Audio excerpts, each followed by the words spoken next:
Thank you, Council. Thank you, public.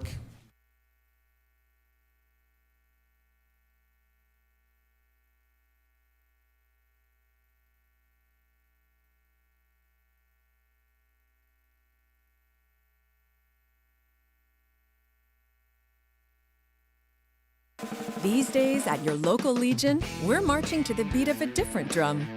On a mission to support veterans, to have fun, and to welcome everyone to our ranks. You don't have to be a veteran to join the Legion. And as a member, you'll join thousands of others serving our veterans, our communities, and our country.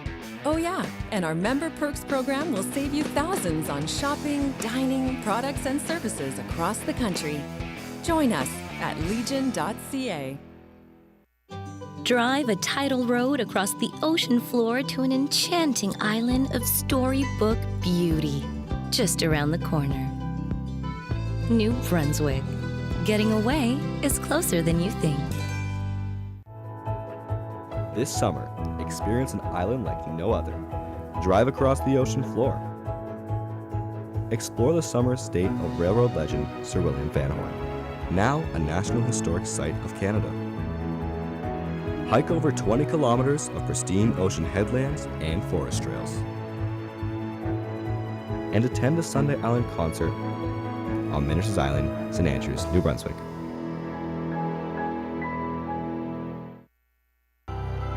If you need a ride for your life's essentials to access basic needs like safe food, medical care, and prescriptions, or getting to work, contact your community transportation service. They are there to help.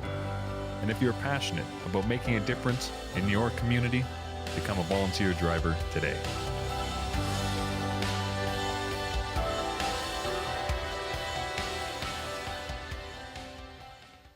If I ride, I will know the way the trees smell after the rain. I will grow a heart so strong that hospitals will take Tuesdays off. If I ride, road rage will turn into laughter. And oil tankers will haul chocolate milk. And I won't be a boy or a girl. I will just be a rider.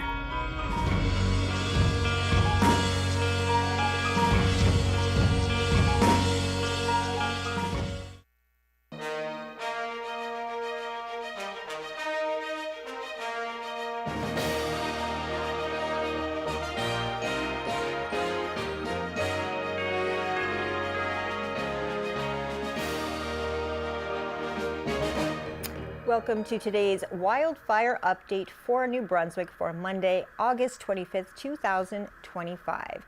I'm Vicki Hogarth. And I'm Natalie Sturgeon. We will be hearing from Premier Holtz and Minister Herron shortly, Natalie, but give us an update as where we're at right now in terms of wildfires and what we might expect to hear today in the conference. Certainly a lot has changed since we were here last time, but as of 9:45 this morning, there were 23 active wildfires. 16 were considered being patrolled, so that means that forest fire crews are watching and monitoring the situation, watching for hot spots or reignition. 4 are considered contained, which just means that they've got a barrier line around the fire. Doesn't mean it's out, doesn't mean it's quite at being patrolled.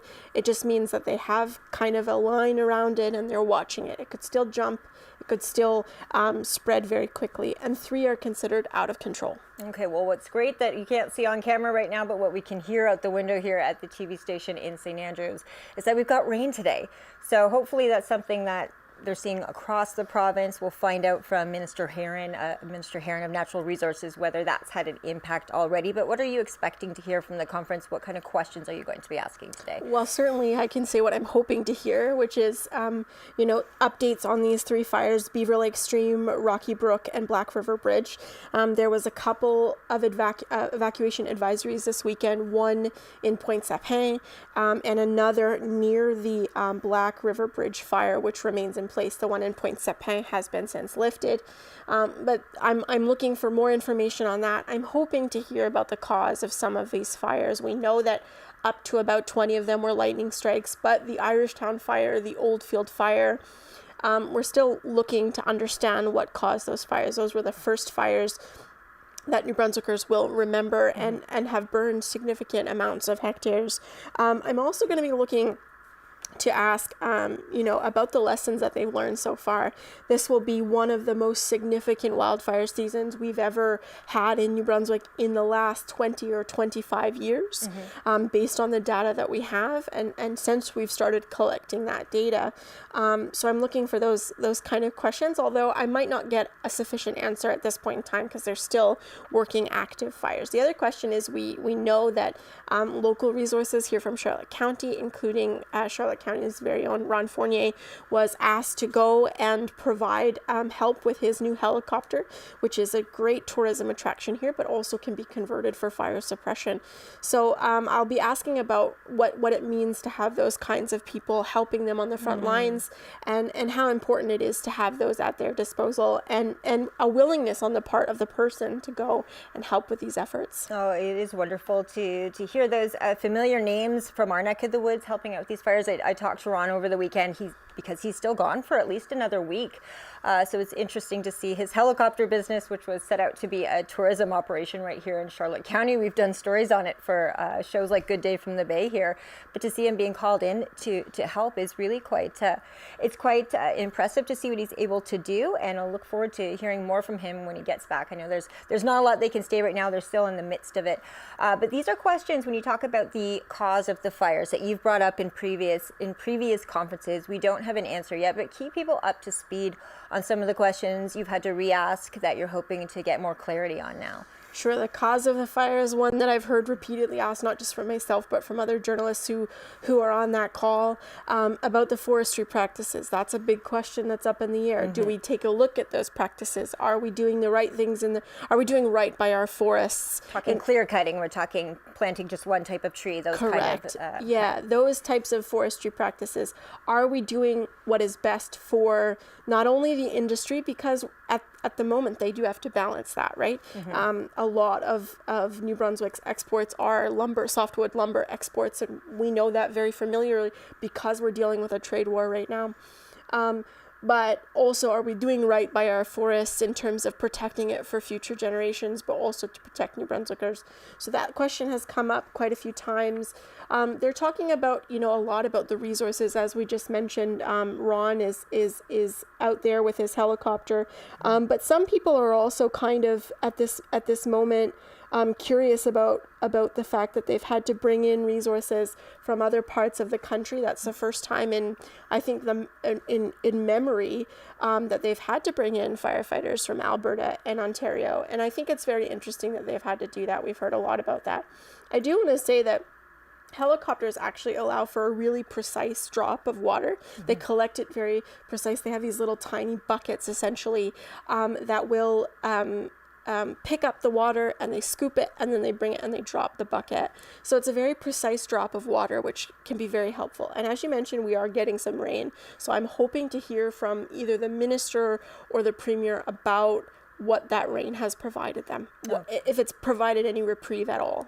Okay, last time we had rain, Minister Heron, I think he mentioned it could have been about 2 to 3 days worth of time that it saved them, but we will get an update again. When it doesn't have lightning that accompanies it, it's all the better, but it'll be interesting to hear his perspective on that. I do want to mention, if you're watching at home, we are also live on CHCO's television channel 2, which you can now see across New Brunswick, no matter where you are in the province. So if you prefer to watch on television, like I often do, you can watch there as well.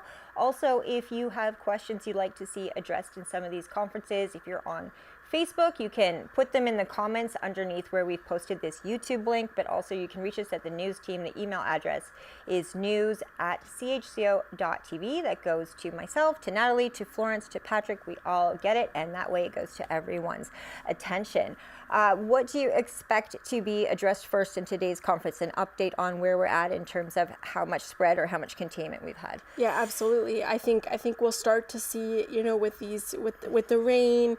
I'm hoping that we might get more clarification about activities on Crown lands. I know that New Brunswickers have been itching to get back out and do their summer activities before the summer is over. This is the last week of summer. Kids are heading back to school. More information information about the forestry restrictions. Folks are eager to get back to making money and putting food on the table. The blueberry farmers, peat moss farmers, all of these things I'm hoping that we'll hear about. I'm hoping that we'll hear about, the efforts on the ground, how firefighters are doing, that sort of situation, because honestly, we don't hear a lot about how crews on the ground are doing, right? They're in the thick of it. They're fighting forest fires. We have seen pictures of them kind of, with the big bulldozer tracks and flames burning beside them as they're standing there kind of just watching it as they try to keep containment on it. So I'm those are the things I'm looking for. I do want to touch quickly on the difference between an evacuation alert and an evacuation advisory. So an evacuation advisory means that the government is putting you and your property on notice that you should be prepared to evacuate in a short amount of time. So it's not an immediate threat, but it could become one. And so that's what they're looking for. They're looking for you to have your evacuation kit ready. As we mentioned, it should have cash, food, water, prescription medications, batteries, a radio, a first aid kit, your important documents, your birth certificates, your passports, your power of attorney, your will, and also take pictures of your home, take videos of your home, interior and exterior, so that you have that when you leave. An evacuation alert, which will come to your phone, radio, or television, is an alert that means that you have to evacuate now. You have to grab your things and you have to go. That's why it's important to have that kit ready by the door if you get that evacuation advisory. I'd like to say that people who aren't in a fire zone are safe from this type of thing, but it can happen anywhere and it can happen quickly. So be prepared. We would encourage everyone to start that evacuation kit to have it ready. And as we, hopefully get to the other side of the fighting of forest fires right now, obviously there's more work to be done, both by politicians, by journalists as well, when we look back on it, and then come up with a new set of questions to ask so that we can be better prepared the next time round. As you see that sort of taking shape now in these conferences, as well as journalists have more questions, we've talked about proactive measures we could take in terms of forestry practices. What do you think will be looked at after this, that journalists will say, hey, this is where maybe we need some more attention, so that when we're dealing with increased forest fires, this being Canada's second worst ever forest fire season in history, this is things that have to be top of mind for politicians, for journalists and the like, as we take this on with the climate change? Well, you certainly have heard questions about the budgetary concerns around this forest fire fight.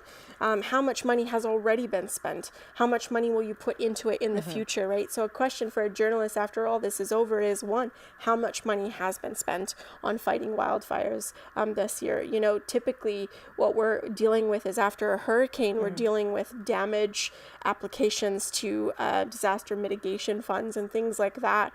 We're not really used to the expenses that are associated with fighting wildfires, which are extensive. There's human resources, there's physical resources, and so we're also, the previous government under Blaine Higgs also did a significant amount of investment in equipment and resources for this eventuality, which is a wildland fire. So you'll see journalists looking at whether the government is going to invest more money in people and resources. Do we need more wildland firefighters? I think the contingent is, somewhere a little bit below 180 wildland firefighters that aren't already associated either with a professional fire department or a volunteer fire department in your community. So it'll be interesting to see. I think we'll also have to look at the forestry practices question. I think journalists will be curious about what that means, whether there will be actual action taken to look at the legislation around forestry practices. All of that information is going to be stuff that we're going to look at after the fact. Right. And as we deal with climate change intensifying too, these questions become all the more important, especially when we're hearing from Minister Heron, I believe it was last week, he talked about the cost already associated with the loss of natural resources due to these fires. So while it does cost money to be prepared and proactive, it definitely costs the province a lot in what we lose when these things happen. Well, and that's the thing we can't ignore, is that climate change is happening. It has been happening. Our climate is warming in the Maritimes, and it is warming faster than the annual precipitation rate, which means we're going to get, we might get a little bit more precipitation, but it's not going to be able to keep up with the warming of our climate. And so we're going to see more drought conditions in the summer. We're going to see very dry land here in the Maritimes for the foreseeable future. This is going to become the new normal for New Brunswickers, for people in Nova Scotia, for people in Prince Edward Island, and in Newfoundland, our friends in Atlantic Canada. So it's definitely the new normal, but it's hard to ignore what has happened and sort of what we find ourselves in. Okay, and I should mention for everyone who is watching at home, when Premier Holt and Minister Heron are in the conference room, it should be any moment now, we will go live directly to the conference room in Fredericton. Natalie will be virtually present, asking questions on behalf of CHCO and the Courier. But you've been doing firework for us extensively, really since you came on board just over a year ago. Natalie celebrated her year anniversary at CHCO and the Courier last week. But when we first got to know you, those who've been following the conferences know it came during the Stein Lake fires. You were with Global News at the time. You were in the area covering that extensively.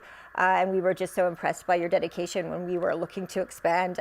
Bringing you on board, you were our first choice, and we were so happy you said yes. But your interest in fires had continued since then. It was such a dramatic experience as a journalist to cover that for so many days in a row, and to really have your eyes open to not just covering fires, but everything from the fire chief's perspective to the government's perspective.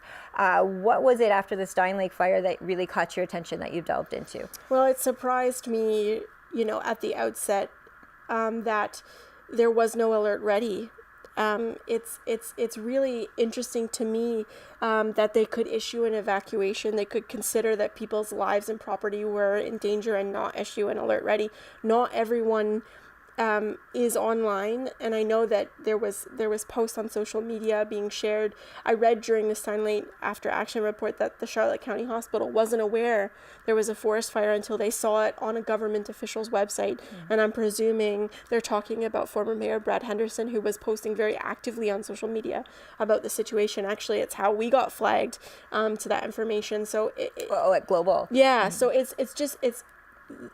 it surprised me that there was no alert ready, and so that had the journalism hairs on the back of my neck standing up, and sort of, why wouldn't they have done this? And so we did an investigation into that, and it revealed that they felt they didn't have enough information. They couldn't tell people to go this direction if the fire had changed direction. But we also talked to a disaster expert who said everyone is afraid of overreacting and causing some sort of panic among residents, right? And then you get a whole other set of problems. If everyone's panicking and all trying to head in the same direction, you're going to get congestion issues, you're going to get traffic issues.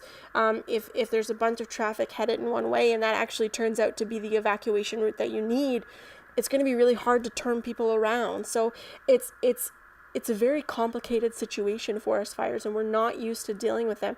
You think about St. Andrews being on a peninsula, as I mentioned in an episode of This Week Uncut. If it cuts off the 127 on either side, we're in a pickle, because it's the only way in and out of this place, outside of getting on the wharf and getting in a boat and going into the ocean, which is, by the way, an evacuation route for St. Andrews. So it's difficult. These situations are new to us, and we're learning as we go about how we deal with those situations. And I think they learned a lot from Stein Lake, and certainly the minister has been clear that they actually learned, and that After Action report has been their guiding document throughout this process. That was definitely in such recent memory for those of us in this part of the world. I remember the day it broke out, exactly what you said. I got messages on Facebook, hey, we see smoke. And I was just with my father at the time. We went for a drive and saw and then the closer we got, we realized what we were witnessing, and just rolled camera, called Patrick, come meet us. And it was really when I realized just how much a fire could jump. You would see it one part of the area, and then over there, further away, there was the fire again. And it was really just very awakening for me as a journalist to realize how fast it could spread, and just how critical every minute was at that time. I think they are in the conference room. They should be heading in shortly, so we will be going to the feed from Fredericton momentarily. Again, if you have any questions you'd like us to hear about in the conference, email us at news@CHCO.TV. We are heading now to Fredericton with Premier Holt and Minister Heron. Ongoing efforts of our hardworking firefighting teams and emergency responders around the province. I'm pleased to share that as of midnight tonight, we will be removing the restrictions that were placed on Crown lands. Given the cooler weather and the incredible ongoing efforts of our hardworking firefighting teams around the province, I want to share that as of midnight tonight, we will be removing the restrictions that were placed on Crown lands. The province-wide burn ban remains in place. Cependant, However, the province-wide burn ban will remain in place. I want to thank New Brunswickers for their cooperation, for changing their plans, and for making the effort to protect our forests and our communities. And I want to thank the firefighters, the pilots, the staff at EMO, the public safety staff and natural resources teams who have been working non-stop for the past 16 plus days to protect our province and its people. Thank you. Je veux remercier.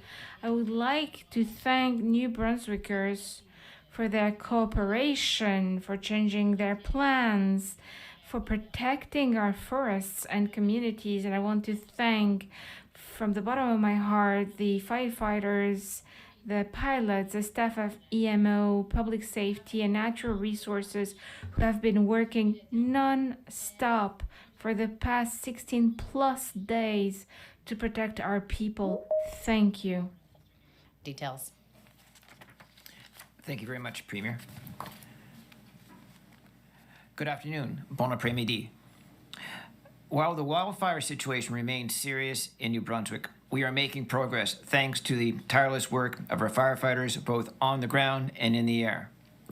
This also includes those who support them, the ops room, the logistics staff, pilots, incident management teams, and the local fire department who have all stepped up to offer their support. I also want to thank New Brunswickers and visitors to our province for their cooperation over the last few weeks. Je tiens également à remercier. I would also like to thank New Brunswickers and visitors to our province for their cooperation over the last few weeks. There are currently 20 fires in the province, with 3 out of control, including Beaver Brook Stream, Black River Bridge, and Rocky Brook. I need to correct that. There are currently 18 on a 18. We have 18 fires right now, With 3 out of control, those including Beaver Lake Stream, Fire 281, the Ravine Fire, and Black River Bridge. The evacuation advisory for Fire Black River Bridge remains in place. A special air quality statement has been issued for Moncton in the southeast of New Brunswick and eastern portions of Kings and St. John counties due to wildfire smoke from across the Bay of Fundy. We encourage everyone to take precautions when heavy smoke affects air quality. Although we remain at risk, we are indeed in a much better place today compared to where we were over the last couple of weeks. We all remember that just over 10 days ago, we had 39 fires in play. We had temperatures near the 40s. We're now in a situation where we have temperatures that are well into the very low teens at night, adding additional humidity, thus giving us the opportunity to do what we're doing here today. We have never experienced a wildfire season of this intensity before. Although we've been preparing for it, usually we are the provinces deploying our firefighters to other provinces.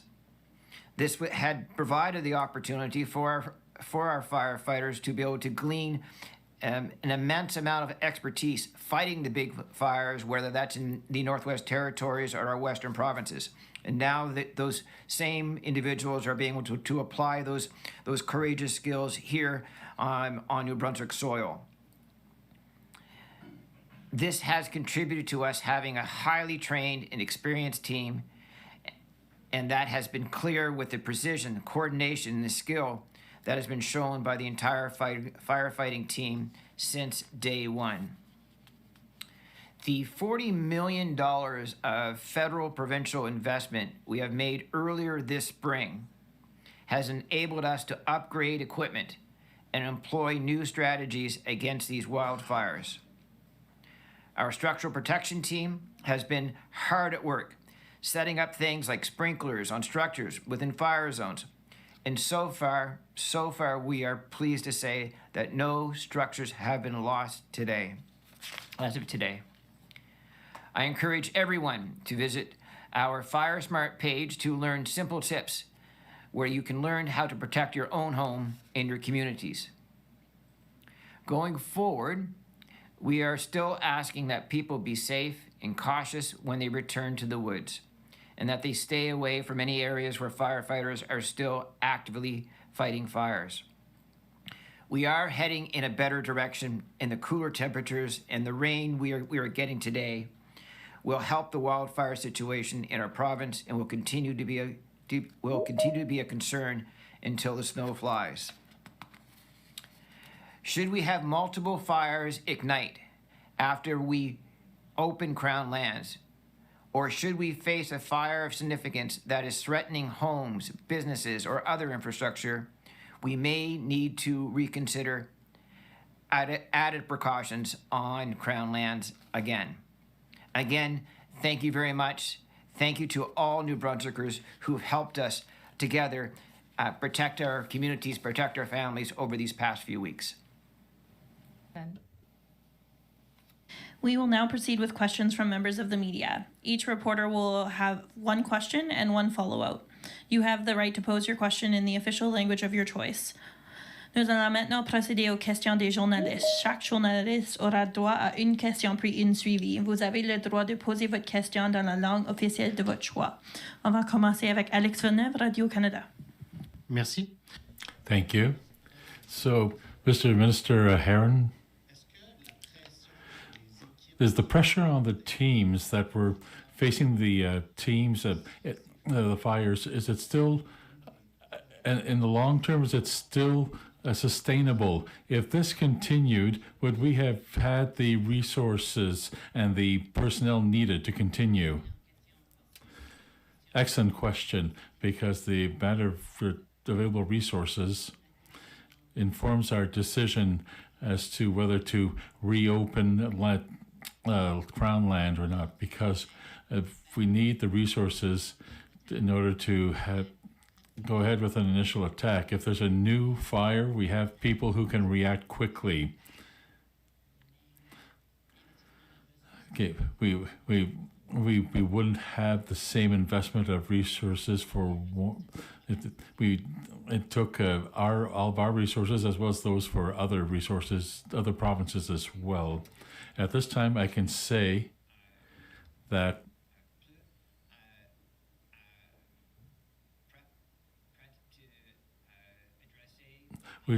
we are ready to take on the fires because we have the water bombers and the helicopters that are there now, and they're available for our department. As well, we have firefighters coming from other provinces, for example, Ontario, who have done great work in the Beaver Lake Stream area.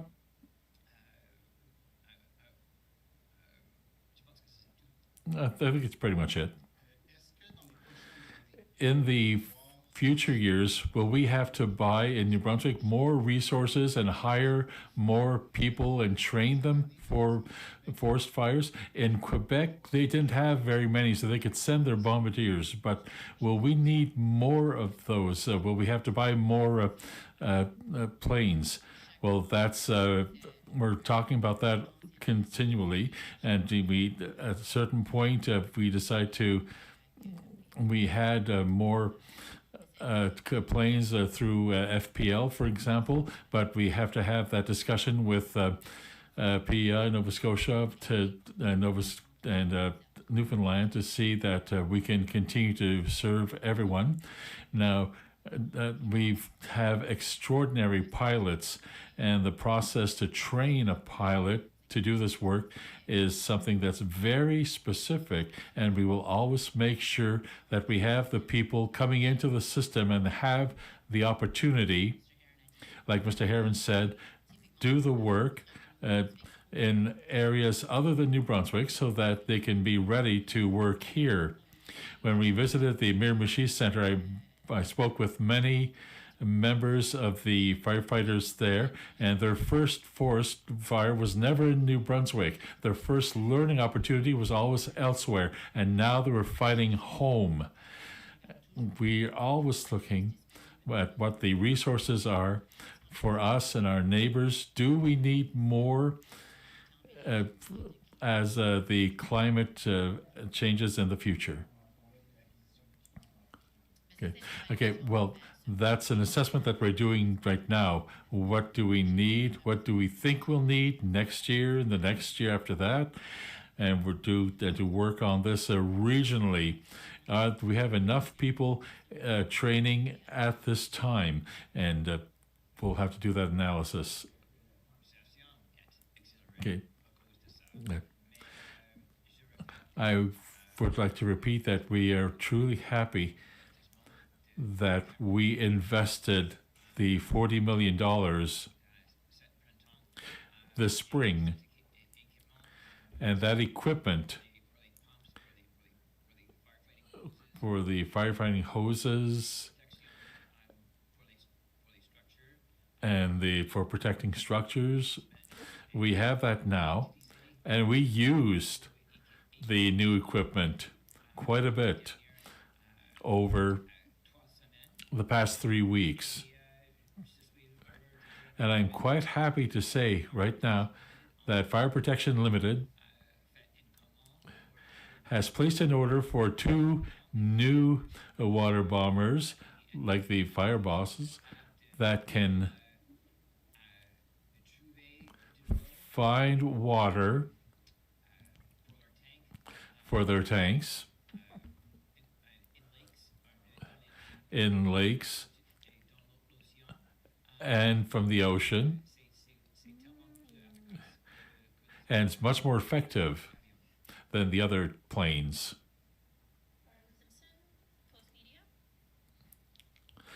Barbara Simpson, Post Media. Thank you very much. My first question is, I understand there won't be a final dollar figure on this yet as the fire response continues, but is there an idea of how much the provincial government has spent so far on the firefighting response with these wildfires? We're compiling that information right now, Barbara. As you can understand, we're also still, we're on day 16 here of this experience, and so there is still work being done at an urgent level with evacuation alerts and advisories in place and things like that. So we are compiling the information, but we don't have a preliminary number to give you. And then my follow-up is, do you have an idea from NB Power yet the extent of damage to their transmission infrastructure in the province? NB Power is a part of the emergency management organization, the EMO, and their operations. And so we get on a daily basis an update about lines at risk, lines down, infrastructure that's at risk. And we've actually done some specific firefighting work to make sure that those critical assets and pieces of infrastructure are well protected to ensure service to New Brunswickers. And so there's actually the teams at NB Power, along with the firefighting teams, have been really quick to respond where there are lines at risk, where things like the wind we had on the weekend starts to play a different kind of role with power. So we've been working very closely with NB Power to make sure that as we fight these fires, we're doing so in a way that keeps New Brunswickers connected and protects that infrastructure. So despite the amount of fires that we've had, for the most part, they haven't been adjacent to areas where we had populations, and so a lot of NB Power's infrastructure wasn't nearby.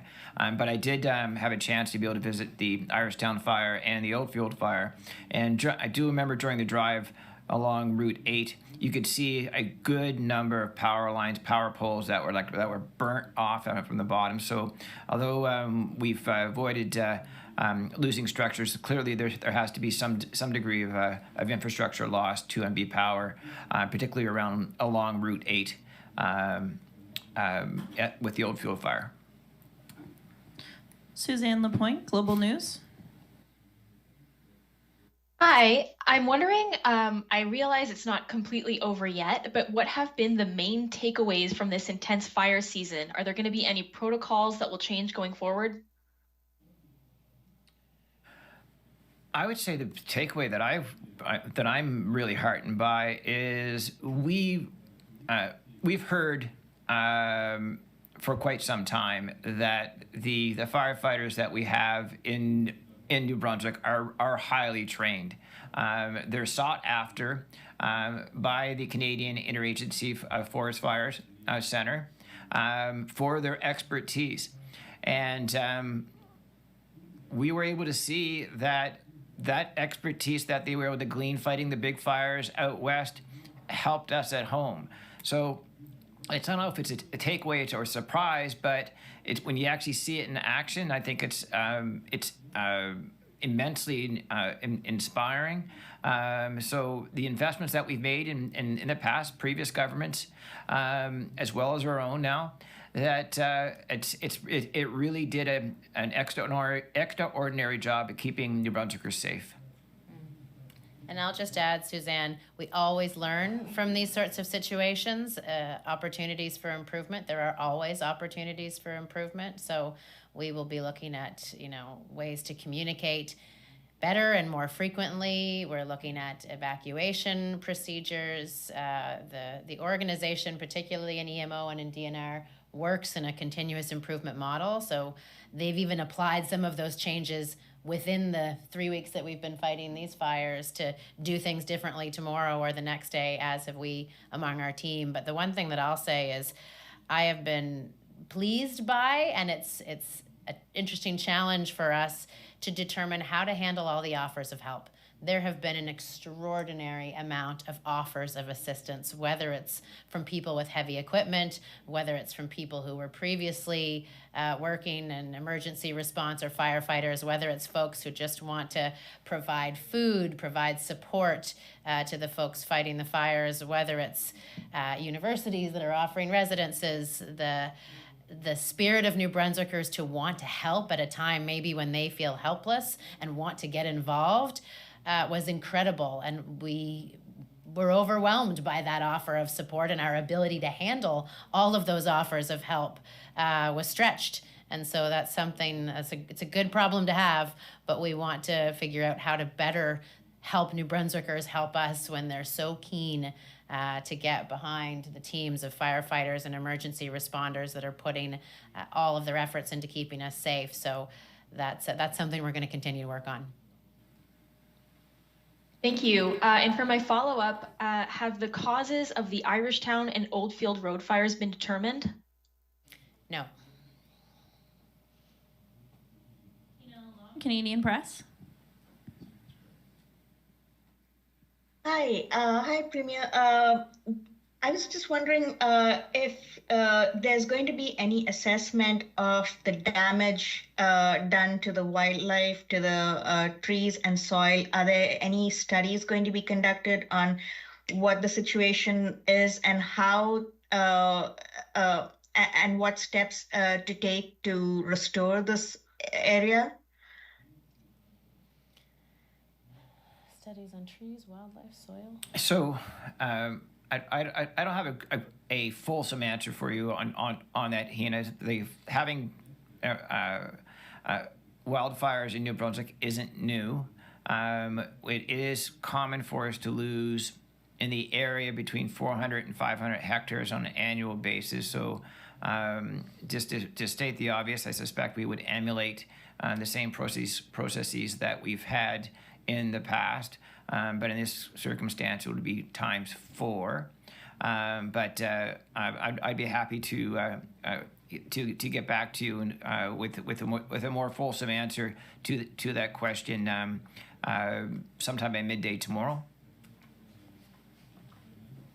That works. Thank you. And for my follow-up, I was wondering, what is the pressure on the firefighters here?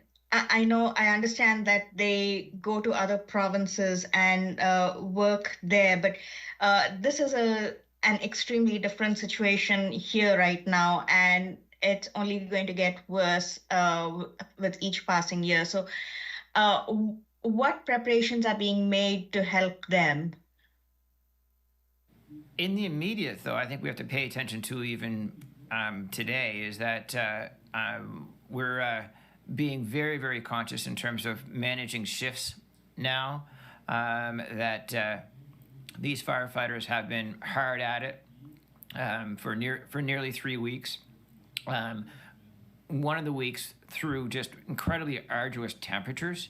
When I was in the Miramichi at the Oldfield fire, I guess last week, it was just after the temperature broke. I was astonished. The premier and I and Minister Govan, when we walked through an opportunity to see a group that was about to go out, they looked positive, almost elated, as if they had a second wind because they were fighting fires on only 21 degrees C as opposed to 39 or 38 degrees C. So they're still with us, but we all must understand that these folks have been courageous, hardworking, dedicated, passionate. New Brunswick heroes without any superlative that you can find is justified here for their super effort. Nick Moore, CTV. I think last time that you were at this podium, you kind of were able to quantify what the rain we had got to that point, having bought a couple of days. I'm just wondering, are you able to quantify the current situation with the rain and the temperature change? How many days have we been bought here? How close are we maybe to having restrictions in Crown land? Just trying to get an idea of how dry the forest is right now, and if there are any particular areas of the province that are more dry than others. So I'm going to start in reverse. I'll give you the bad news first, and then I'll get the good news. The bad news is the forest is really dry, and it's going to continue to be dry until the snow comes. But I think until the end of September, we're going to be really on an extraordinary fire watch. So that piece is there. While we're able to take the decision that we have today is not necessarily in order, but when we were fighting 39 fires, we just didn't have the resources. We needed to really make sure we took every single precaution possible to mitigate the number of fires that we had. We didn't. It was tough to get everything under control when we had 39 fires essentially all at once with those temperatures. Today it's much different. We have 18 fires. We're making progress on the 3 fires that are deemed to be out of control. The largest problem fires that we've had are in full containment. Then you add to the fact that temperatures are lower when they're, especially at night. That brings a fair amount of humidity. That is immensely helpful. So it's all vectoring in a much better situation for us to take the decision that we made today. And my follow is a follow to Suzanne's question about the cause here. I know no cause has been found yet, but what can you say about how this investigation is going? I think, Premier, you said that it's hard to investigate a fire while it's still burning, but some of these fires are now out. What can you say about how the process is happening or will be happening with the investigation of this? And can you rule out any human involvement in any of these fires at this point? So there are some things that we know, and there are some things that we don't know. So, for instance, some fires need, a degree of investigation. Some we know to be a little bit more obvious. So, for instance, the Black River Bridge fire, that's fire number 300, which is in the southeast of the Miramichi. we believe that that fire may have been a result of a holdover lightning strike from days ago. And that would be about 5 or 6 days ago. So the lightning may have been burning in the ground and popped out due to conditions. So despite the heavy winds that we had over the weekend, which made it very problematic to actually dispatch the water bombers, we had our medium helicopters with belly tanks that were able to provide initial attack on that fire, which ultimately prevented that fire from spreading. So more infrastructure that we have in place is why we're able to take this type of decision. In some situations, we know where the causes were, and we're happy to share that when we know. And the other ones might take a little bit more time. Natalie Sturgeon, CHCO-TV, The Courier. Thanks for taking my question.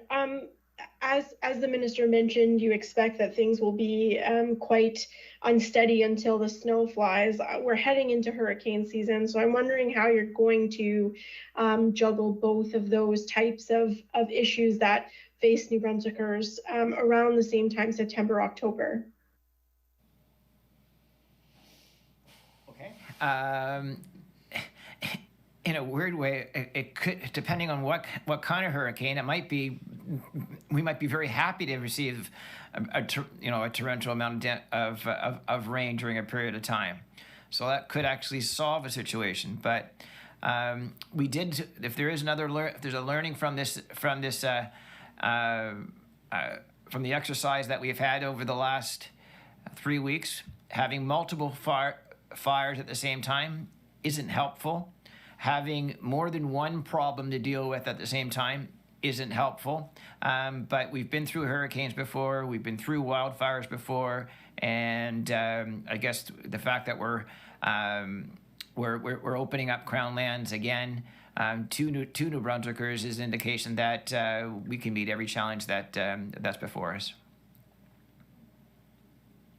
And my follow-up is one of Charlotte County's own, Ron Fournier, has been called to help with the wildfires. He owns a helicopter here that can be converted for fire suppression. I wonder how helpful that effort has been, New Brunswickers stepping up in ways that they can step up into. Well, as I said, Natalie, it's been incredible.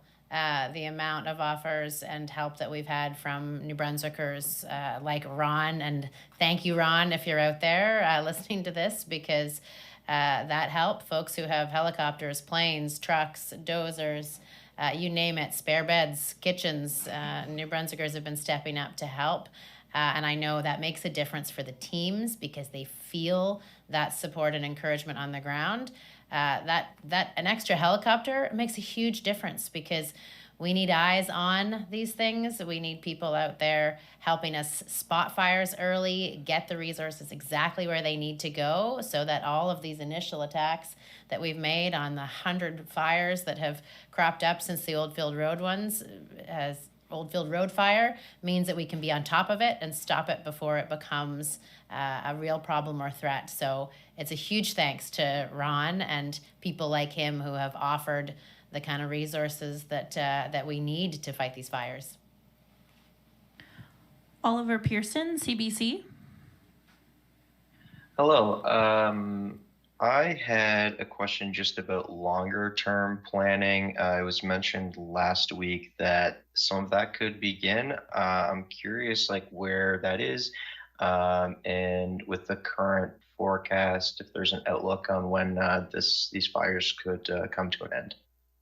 So we touched on that, I think, last week in the press conference, was that when the temperatures, when we got that little bit of rain, and the temperatures finally started to drop, and there was some more humidity in the air caused by those colder evenings.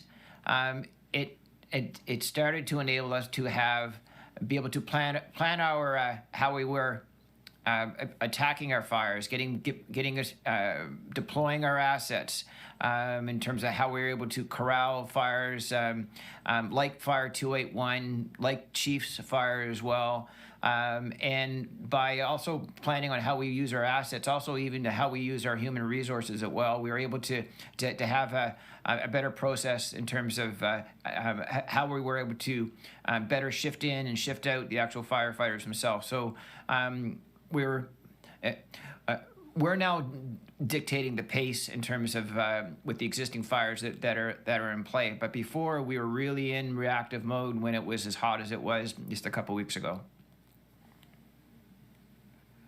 Yeah, and to follow up on that, you said we're heading in a better direction. Is there, an estimate or a timeline at all with this longer term planning that's in place right now?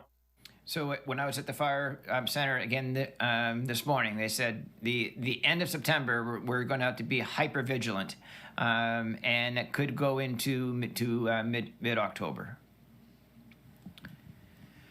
Alexander Johnson, All New Brunswick.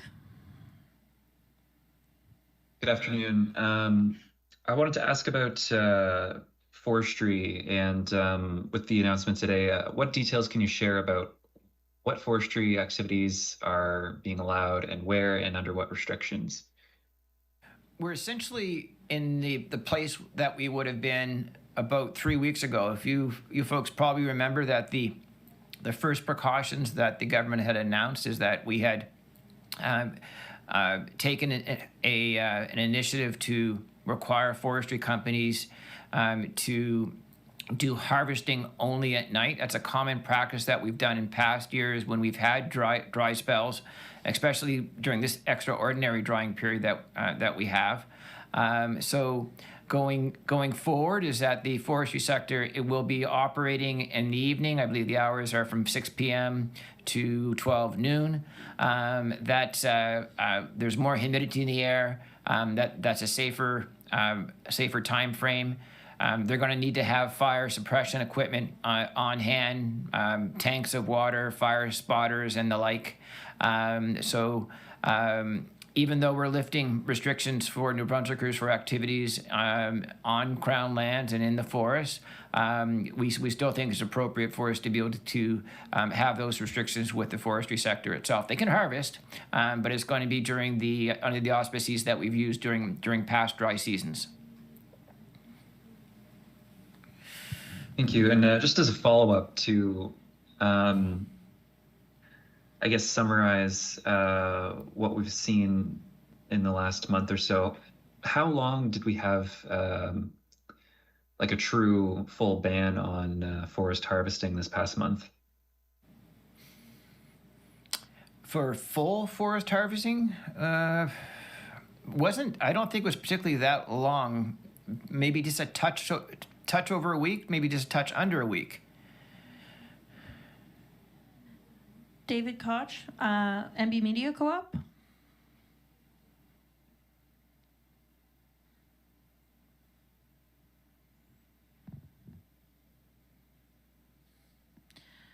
David Koch, MB Media Co-op. You hear me? There you are. Sorry about that. My question relates to smoke from wildfires in Nova Scotia, as people here in southeast New Brunswick are being advised to keep their windows closed due to health risks from poor air quality, but also to prioritize keeping cool. This is from Environment Canada. This seems to create a dilemma for people who are poor or working class and don't have the kind of air conditioning or air purification system, particularly the kind of AC that would allow them to recirculate indoor air while maintaining a cool temperature. So considering that with the climate crisis, wildfire smoke and extreme heat are expected to worsen, do you see a role for government, for the provincial government or the feds for that matter, in protecting the health of people in these circumstances? And if so, what is it? What role should government play in protecting their health?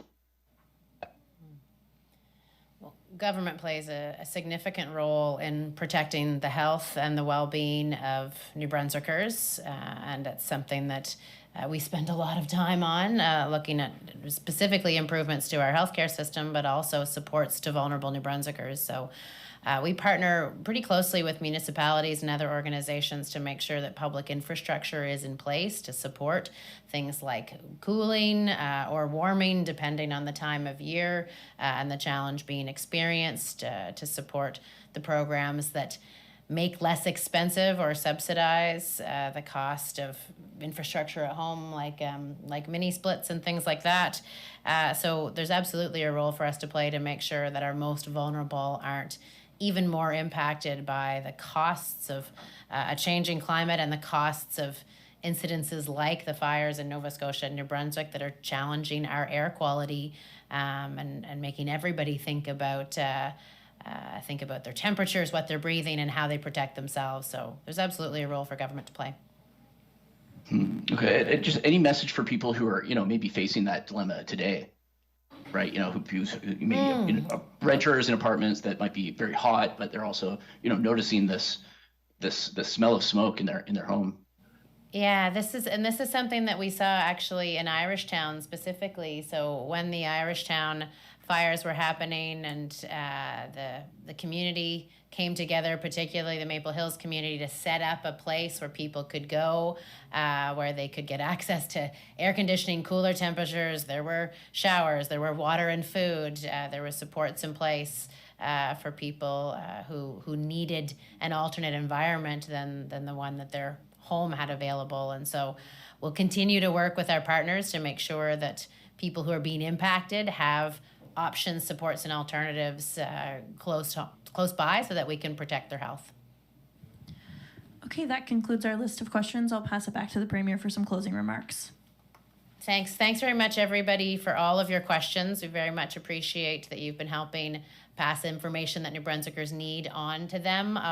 I'll take a moment to note that we have seen through this incident an increase in misinformation, but with your help and thanks to the New Brunswickers who are questioning, calling out, reaching out to us to say, is this true or not, and have relied upon government communication vehicles, whether it's through MBEMO or GMB or otherwise. Thank you for that. Please continue to do so as we see more misinformation circulating. Je veux remercier les médias pour vos questions. I want to thank the media for their questions to transmit the important messages because the New Brunswickers need these messages. We've seen that with this crisis, a higher increase of misinformation, and we appreciate that New Brunswickers are asking us, is this true? I want to check this because it doesn't seem quite right.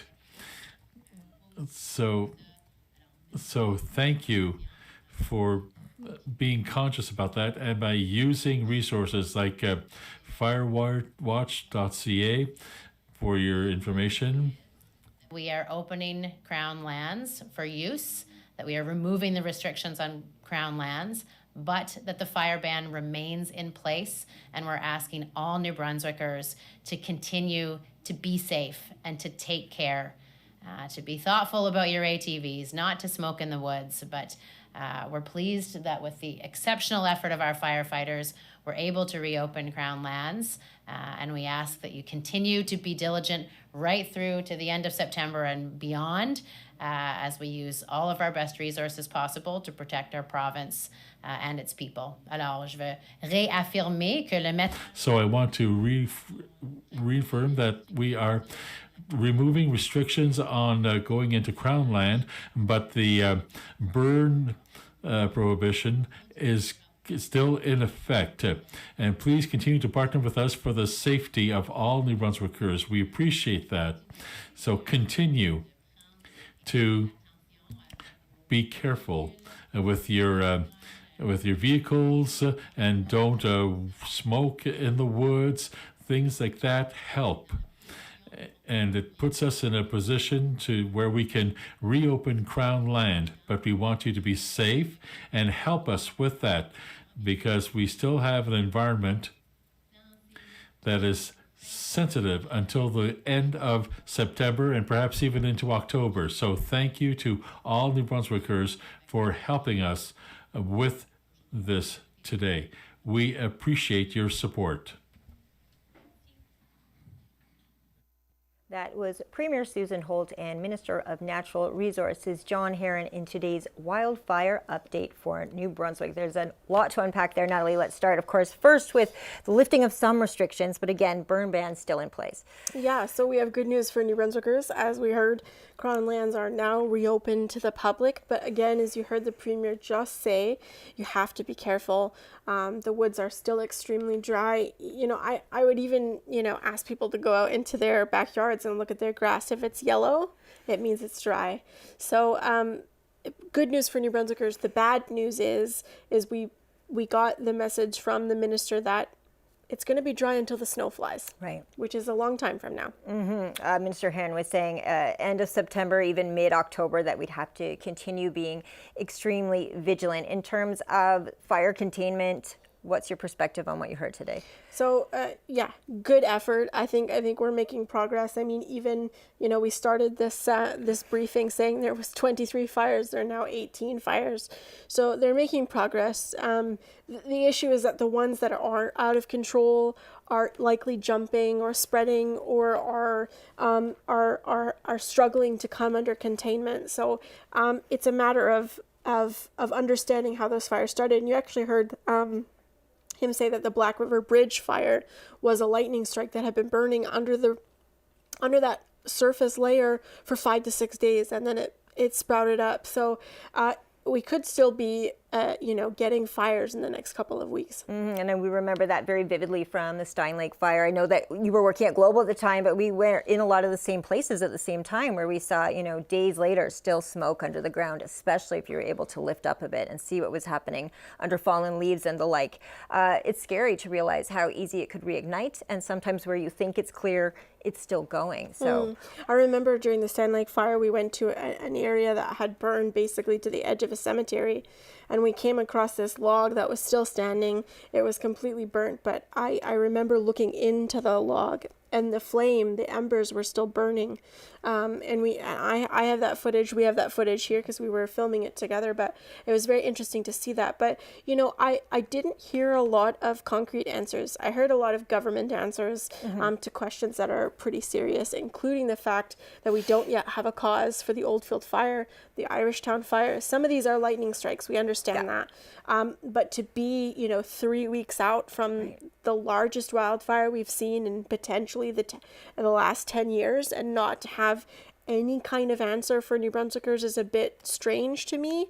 And there was no elaboration. There's no timeline on when they could have that response.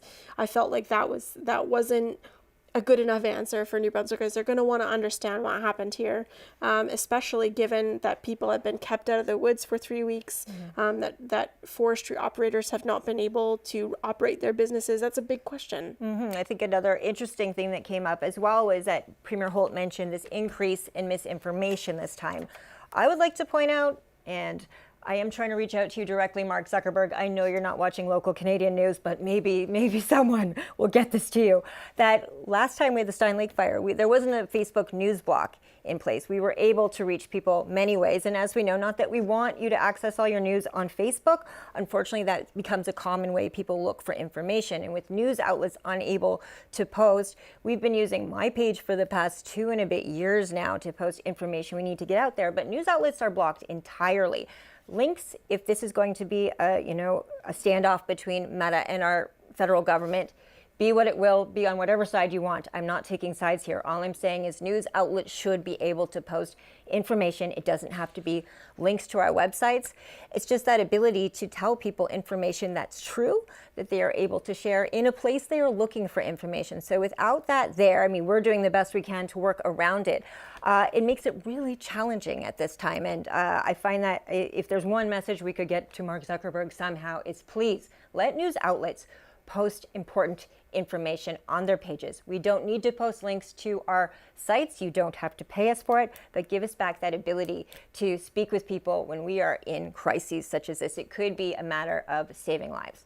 Yeah, exactly. And we're going to bring up the fire map from Firewatch MB, which is one of those credible sources of information. So this is a map that points to you all of the current fires that are either considered contained, being patrolled, out, fire of note. You'll see there's like a couple of them that are kind of black instead of white. Those are fires of note. So those means that they have threatened people or property. But it is interesting to see this misinformation firsthand. I was on Facebook this weekend and there was a notice going around that hunting season had been canceled, and I verified that information. That's not true, but that is something in New Brunswick that's very important to New Brunswickers, and when they see that information, they're going to get upset and they're going to get riled up. But that's not factual information.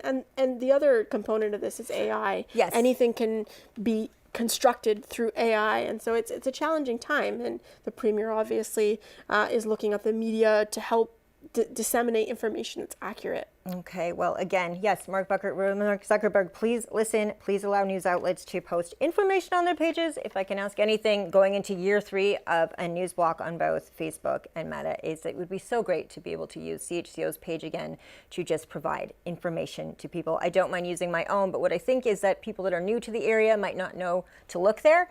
There are all these important questions that come to mind when it comes to keeping people safe, and we have to work with where they are going, and we are not able to do that the same way we were during the Stein Lake fire, where weirdly, Facebook was really critical at the time. I remember being on scene of the fire. We were the first people on scene as a news outlet for the first 24 hours because really it was in our backyard. We were able to send that video to other news outlets, but we used Facebook to get that information out quickly. And again, we can use my page now, but that's for people in the know to go there. And so this is where you see things like this affecting people in real time. And when we hear from the Premier that misinformation is increasing this time around, I don't need to speculate why. I know why. Yeah, and there's a lot of things that are on the minds of New Brunswickers. You heard a lot of journalists asking about resources. Do we have enough? If this went on for much longer, do you think we have the resources? There's a lot of questions that are kind of just out in the stratosphere a little bit because we didn't really get a lot of concrete answers. They invested $40 million in the spring. Is that enough? I asked a question about hurricane season, and while yes, hurricanes bring lots of rain, they also bring wind. I don't know if anyone was out in St. Andrews this weekend, but I was on the deck of a restaurant here, and chairs were flying around the deck because the wind was so heavy, because Hurricane Erin was making her trip past, New Brunswick and Nova Scotia. So heavy wind is not ideal for forest fire fighting. The question about NB Power's infrastructure, we all know NB Power is currently under a review. We know that there are billions of dollars in debt, and so now they've got infrastructure that's destroyed, and we don't have any idea about how much infrastructure has been damaged by fire. There's a lot of questions up in the air, and I think New Brunswickers deserve answers, and I don't think that that's going to help misinformation, because people are going to start looking for that information in places where people have answers. And these questions will remain, so many of them, even long after we do get these forest fires under control and out altogether. And this will again be something that we are unpacking for the rest of the year and then some, I am sure, especially with you taking fire on as one of your topics of expertise. We appreciate that here, and especially with climate change, we know this isn't something that is going to slow down anytime soon, unfortunately. Yeah, well, I hope that there's an after action report, as there was with Stein Lake. I think this one will be a little bit more challenging to put together because it's not just one fire. It's been almost 40 in 3 weeks. So, but there will be key themes that they'll be able to identify that went well, that didn't go well, that they recommend they change. But this, I think, will be a bit of a challenge because there's been so many resources brought forward. So it'll be interesting to see what they say. Well, I know you're taking off your CHCO-TV hat now, going to put on your editor-in-chief, the Courier hat on, where you will do an extensive, I'm sure, report on the conference today and any new information that comes to light afterwards. Appreciate your dedication to this. Love sitting beside you at the news desk. That is all for today's update. We will be back. We will find out on Facebook the next time there is one, and we will be here with you live at the news desk. I'm Vicki Hogarth. And I'm Natalie Sturgeon. Be safe.